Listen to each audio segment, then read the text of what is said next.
And here's something that may force the West to take radical steps. Russia is getting Chinese weapons. Let me say this again. China is arming Russia in this war. Chinese weapons have been found in Ukraine. Not the most lethal ones yet, but weapons nonetheless. China has sent 1,000 assault rifles and other equipment like drone parts and body armor. Russia is said to have received 12 shipments of drone parts and over 12 tons of Chinese body armor. These supplies fall in the dual-use category, meaning they're available for anybody to buy. They serve a dual purpose, civilian and military. In this case, they do have clear military applications. And when did China send these shipments? Last year, between June and December, multiple Chinese companies are involved in this, but there's one name that stands out. China North Industries Group Corporation Limited. It is one of the largest defense contractors in China, and it is owned by the Chinese state. On the Russian side, a company called Techkrim is said to be involved. It received these shipments. And how did they reach Russia? They were routed through two other countries, Turkey and the UAE. The West has been raising alarms about this for weeks now. It has warned China against supporting Russia.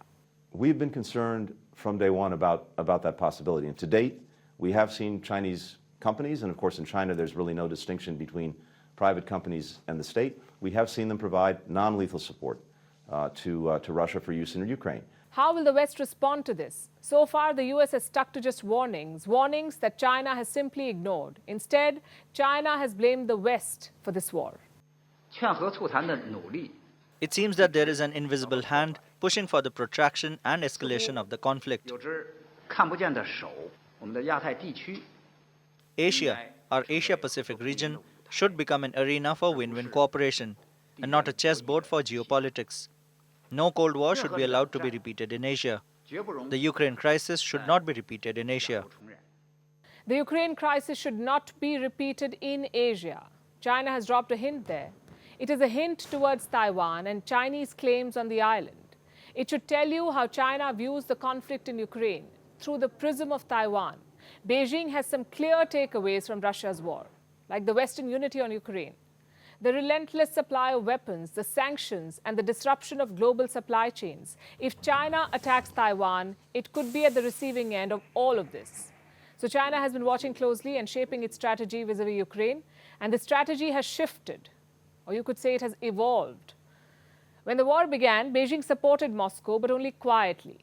Perhaps it was hoping for a swift offensive and for Kiev to fall within days. That did not happen. China slammed the Western response. It called it a product of Cold War mentality. It also rejected the sanctions against Russia. But now it may be ready to shift, to support Russia more openly and with weapons. We'll get more clues next week. Xi Jinping will be in Moscow. He has confirmed his visit. He will meet Russian President Vladimir Putin, and this is what he is expected to discuss. During his state visit to Russia, President Xi Jinping will have an in-depth exchange of views with President Putin on bilateral relations and major international and regional issues of common concern. It will be a trip for friendship and peace. That is the message from Beijing. What about the Kremlin? It says the leaders will discuss a quote-unquote comprehensive partnership and strategic cooperation. Xi Jinping also plans to talk with Zelensky. Reports say he could meet Ukraine's president virtually, and this will be their first conversation since the war began. What will he tell Zelensky? Does he want a peaceful settlement or a bigger role in the conflict? The world is watching China's next move. And now some news from space. An asteroid zoomed past the Earth this morning. What's an asteroid? These are rock-like structures that go around the sun. They're also called minor planets. Asteroids, in most cases, are harmless. Those are the cases when they're not heading straight to the Earth. But this one was dangerously close. It went past the Earth 9 times faster than a rifle bullet, 9 times faster, and it was just 240,000 kilometers away from Earth. I know it sounds like a lot, but in astronomical terms, this distance is too close for comfort. Space agencies are keeping a close eye. Is the world at threat? Our next report tells you. A new asteroid has grabbed the attention of space watchers. It's called the 2023 EY. This rock-like structure cruised past the Earth earlier today. It was a close shave.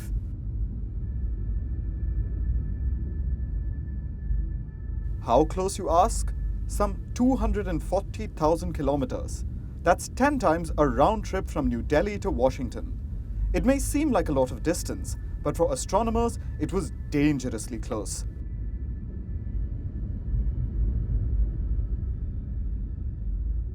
The asteroid was closer to the Earth than the Moon. The Moon is roughly 385,000 kilometers away from Earth.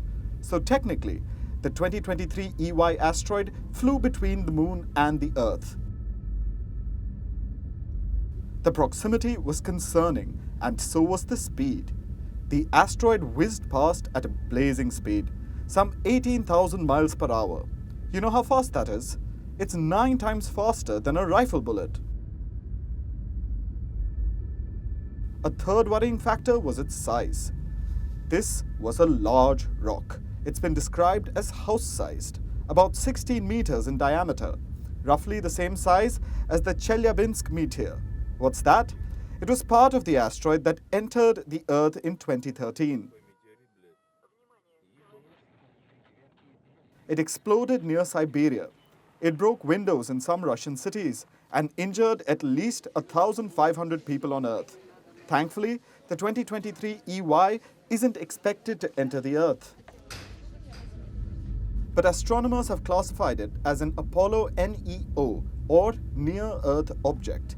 It's named after the 1862 Apollo asteroid.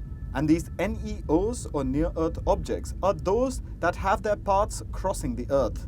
You'd be surprised at how many objects are near the Earth. As of February 2023, there are more than 17,000 such asteroids. They may not be visible to the naked eye, but they're captured in telescopes. Such long-range telescopes have been deployed in various parts of the world. Their job is to keep an eye on objects flying close to the Earth and raise an alarm if they get too close. Take the example of the 2023 DW asteroid. It was spotted a few weeks back. And the risks from it, albeit small, have been predicted for as far as 2046. How do you minimize this risk? How do you ensure that it doesn't hit the Earth and cause damage? The key is detection in advance, years in advance. And deploying spacecraft that can deflect asteroids. It's called DART, or the Double Asteroid Redirection Test. DART spacecraft is going to impact an asteroid and try to change its orbit. This is the first test of planetary defense. Yeah, so the spacecraft launched last November and it's been traveling out. It's about 6.7 million miles away. And up until now, it's been controlled a lot by the mission control. They can adjust it. When it gets close to the asteroid, it'll switch to an automated navigation where it'll guide itself into the asteroid and impact the asteroid. So while the trajectory of the 2023 EY asteroid makes for a gripping sight, astronomers are working to ensure the Earth doesn't suffer any external damage. You could call them the real-life guardians of the galaxy.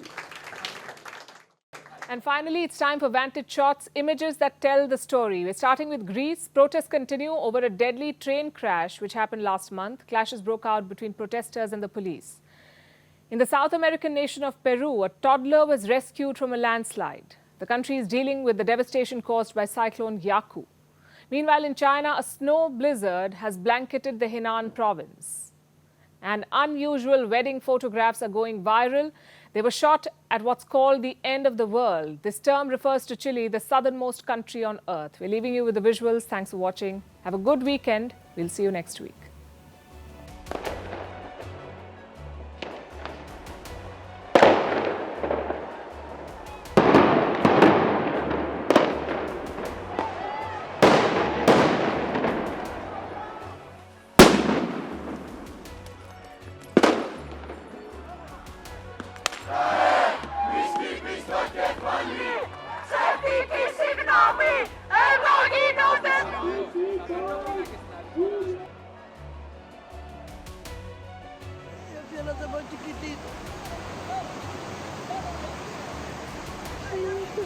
Chiquitito me lo mostraba el pequeño.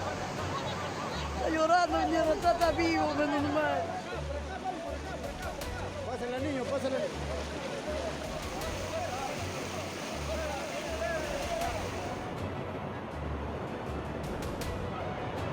Hey, ahí mira.